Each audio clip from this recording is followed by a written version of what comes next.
I guess you can consider this an extension to where I believe a zombie apocalypse could break out. Alright. Giving the recent circumstances, because you got to always take in recent, accidents, recent, what's happening.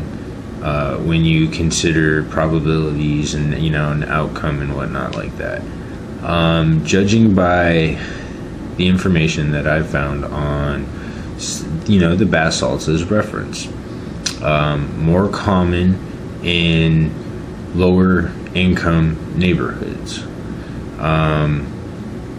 So basically, if you think about it, heavily populated areas in a city, which, that'd pretty much be any kind of downtown or around downtown, because you notice that's where they usually have bigger buildings. Only place that I've seen where, there's lots of big buildings around all the places is pretty much like New York and LA, San Diego, which I lived for 25 years.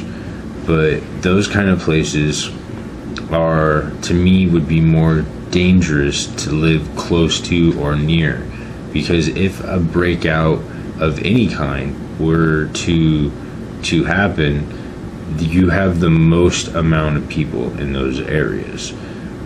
With that amount of people, your number of infected people is high.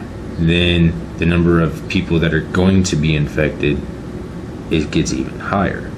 So if you remove yourself from those heavily populated areas, I'm not saying move out to the desert, move up to the mountains, miles away from people, no, but you don't necessarily want to live right down the street from a couple 100,000 people.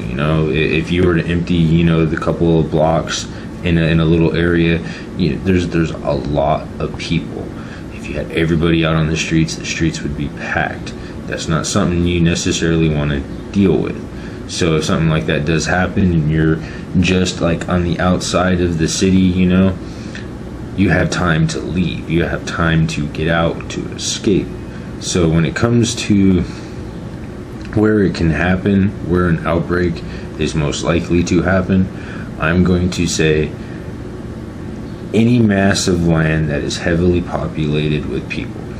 Anywhere where you have high numbers of people in any kind of congested area can cause a mass outbreak of any kind.